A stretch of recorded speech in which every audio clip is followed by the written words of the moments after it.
Hello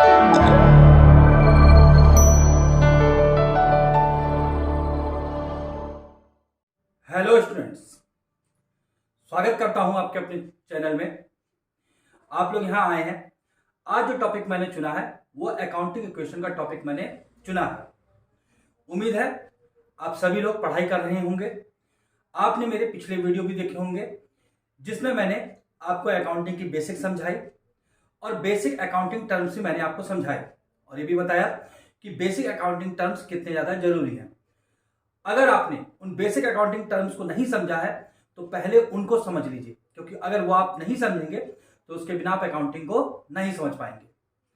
उम्मीद है आप लोग मेहनत कर रहे होंगे, बहुत मेहनत कर रहे होंगे।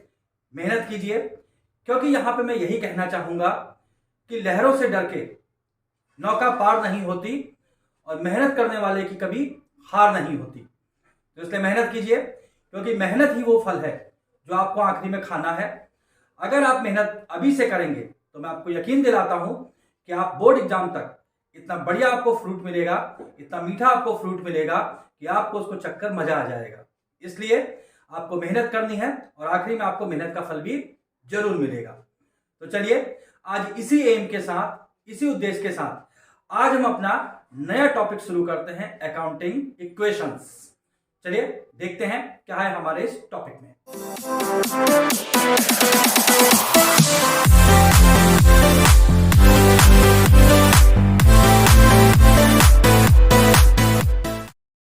स्टूडेंट्स, आज जो मैंने टॉपिक चुना है उसका नाम है अकाउंटिंग इक्वेशन।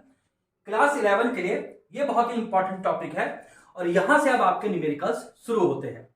इसके बाद हम लोग जर्नल सीखेंगे, लेकिन पहले हमको अकाउंटिंग इक्वेशन को बहुत कायदे से, बहुत थारोली उसको समझ लेना है कि जिससे हमारी कोई भी मिस्टेक ना हो। चलिए देखते हैं अकाउंटिंग इक्वेशन होता क्या है। Accounting equation signifies, accounting equation इस बात को बताता है that the assets of A business. अब भाई असेट्स के बारे में मैं अपने बेसिक टर्म्स वाले वीडियो में आपको बता चुका हूं कि असेट्स ऑफ ए बिजनेस की, एक बिजनेस की असेट जो है आर ऑलवेज इक्वल, वो सदैव इक्वल होंगी टू द टोटल ऑफ, यानी कि टोटल किया जाएगा किसका, कैपिटल और लायबिलिटीज का। यानी कि असेट जो है वो always will be equal to the total of capital plus liabilities. तो इस तरीके से अकाउंटिंग इक्वेशन इस बात को सिग्निफाइज करता है। एक और पॉइंट देखते हैं अकाउंटिंग इक्वेशन के बारे में, द फंडामेंटल अकाउंटिंग इक्वेशन। जो फंडामेंटल अकाउंटिंग इक्वेशन है उसको हम बैलेंस शीट इक्वेशन भी कहते हैं। यानी कि जो अकाउंटिंग इक्वेशन है उसको बैलेंस शीट इक्वेशन भी कहा जाता है, क्योंकि बैलेंस शीट ही वो आखिरी डेस्टिनेशन है जहां पे क्या होते हैं, जहां पे हम इस बात को प्रूव करते हैं कि लायबिलिटीज इक्वल टू असेट्स या assets equal to liabilities plus capital. तीसरा पॉइंट देखते हैं, इट रिप्रेजेंट्स द रिलेशनशिप। यानी कि अकाउंटिंग इक्वेशन एक रिलेशनशिप दिखाता है बिटवीन असेट्स के बीच में और लायबिलिटीज और कैपिटल के बीच में।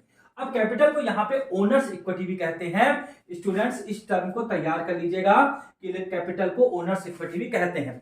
यानी कि अकाउंटिंग इक्वेशन में क्या होता है, assets equal to liabilities plus capital होता है या ओनर्स इक्विटी होता है।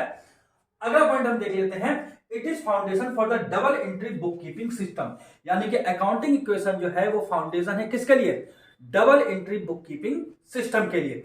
इसलिए आपको अकाउंटिंग इक्वेशन को थारोली समझ लेना चाहिए, जिससे आपको आगे जर्नल एंट्रीज, लेजरिंग, ट्रायल बैलेंस समझने में कोई भी दिक्कत ना हो। अगला पॉइंट हम देखते हैं, for each transaction, her transaction के लिए क्या होता है, the total debits equal the total credits. आपको पता है कि बिजनेस में डे टू डे ट्रांजेक्शंस होते हैं। हर ये जो हमारे ट्रांजेक्शंस होते हैं इनको अकाउंटिंग हमारे सिस्टम में ड्वेल कॉन्सेप्ट के ऊपर इनको रिकॉर्ड किया जाता है। यानी कहने का मतलब ये है कि हर कॉन्सेप्ट के दो एस्पेक्ट होते हैं, एक को हम डेबिट कहते हैं, दूसरे को हम क्रेडिट कहते हैं। तो इस तरीके से क्या होना चाहिए कि अकाउंटिंग इक्वेशन जो है उसमें क्या होता है कि हर ट्रांजेक्शन में क्या होना चाहिए कि टोटल डेबिट, जितने भी हमने डेबिट्स किए हैं इक्वल द टोटल क्रेडिट्स, वो टोटल क्रेडिट्स के इक्वल होना चाहिए। ये बात समझ लीजिए अकाउंटिंग इक्वेशन में कि डेबिट इक्वल टू क्रेडिट या assets equal to liabilities plus capital, इसको बिल्कुल तैयार कर लीजिए। यहां पे नीचे मैंने कुछ अकाउंटिंग इक्वेशन के लिए इंपॉर्टेंट फार्मूले लिखे हैं, इन फार्मूले को देख लीजिए। वास्तव में ये फार्मूला एक ही है, ये एक ही इक्वेशन है जिसे आपको अच्छी तरीके से तैयार कर लेना चाहिए। बाकी दोनों तो इसके सब फार्मूलाज हैं या सब इक्वेशंस हैं। मेन फार्मूला आपका ये पहले वाला ही है और इसी फार्मूले के ऊपर आपकी पूरी अकाउंटिंग बेस है। यस स्टूडेंट्स, इसी एक फार्मूले के ऊपर पूरी अकाउंटिंग चलती है, इसलिए इस फार्मूले को बिल्कुल थारोली इसको लर्न कर दीजिए। बिना इस फार्मूले को देखे हुए, बिना इस फार्मूले को लर्न किए हुए आपकी अकाउंटिंग भी नहीं होगी। यही आपके अकाउंटिंग का पूरा समरी है, पूरा निचोड़ है आपके अकाउंटिंग का। देखते हैं हमारा फार्मूला क्या है। मैं लगातार इस फार्मूले को बोल रहा हूं कि असेट्स इक्वल टू, यानी कि हमारी असेट्स इक्वल टू लायबिलिटीज होती है और प्लस कैपिटल होती है। अब यहाँ पे असेट्स, लायबिलिटीज, कैपिटल, ये सारे टर्म्स मैं आपको अपनी बेसिक अकाउंटिंग टर्म्स वाले वीडियोस में बता चुका हूं, वहां पे जाके भी अब इनको समझ सकते हैं। अब इसी मेन फार्मूले के बेस के ऊपर बाकी फार्मूला भी मैंने लिखे हैं। अगर यहीं पे हमको कैपिटल अगर कैलकुलेट करनी हो तो असेट्स में से लायबिलिटीज को हम क्या कर देंगे, माइनस कर देंगे। यहां पे अगर लायबिलिटीज कैलकुलेट करनी हो तो हम क्या कर देंगे, असेट्स में से कैपिटल को माइनस कर देंगे। इस तरीके से हमारी अकाउंटिंग का ये थ्योरी बेस कॉन्सेप्ट है। अब यहां पे मैं चाहता हूं कि मैं थोड़ा सा आपको असेट्स और लायबिलिटी का रिवीजन करा दूं, फिर आगे हम आगे बढ़ते हैं। चलिए देखते हैं असेट्स एंड लायबिलिटीज क्या क्या होती है।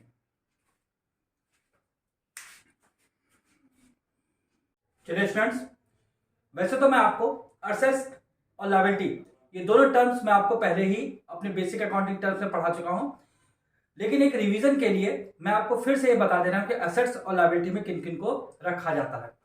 देख लेते हैं, इनको लर्न कर लीजिए अच्छी तरीके से, क्योंकि इनके बिना अकाउंटिंग इक्वेशन होना पॉसिबल नहीं है। चलिए देखते हैं असेट्स। असेट्स क्या होते हैं? असेट्स वैल्यूएबल रिसोर्सेज होते हैं जो किसी बिजनेस के पास होते हैं, यानी कि असेट्स हमारे वैल्यूएबल रिसोर्सेज होते हैं जो कि प्रोडक्शन के लिए यूज किए जाते हैं या आगे किसी और फर्दर के लिए यूज किए जाते हैं।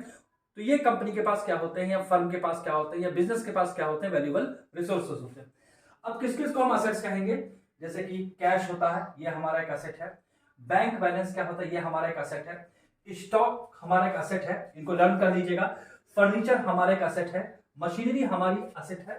Land, building, bills receivable, debtors, prepaid expenses, goodwill, patent, copyright, इतनी तो हमारी मेन असेट्स हैं जो आपको बाय हार्ट लर्न कर लेनी चाहिए। इसके अलावा असेट्स और भी होती हैं, लेकिन मेन तौर पे इतनी असेट्स आपके सामने बार बार आएंगी।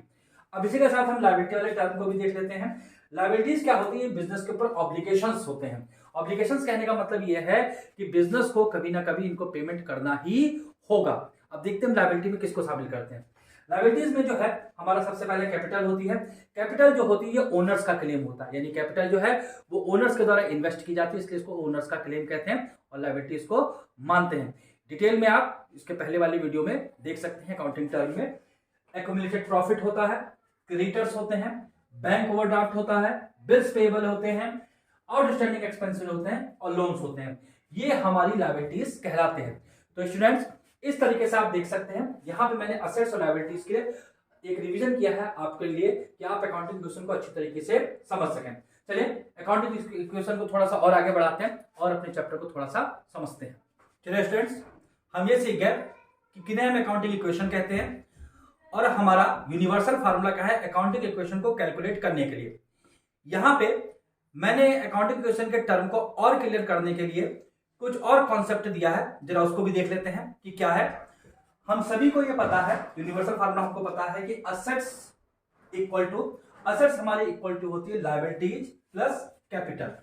कैपिटल को हम ओनर्स इक्विटी भी कहते हैं, इसको बिल्कुल लर्न कर दीजिएगा।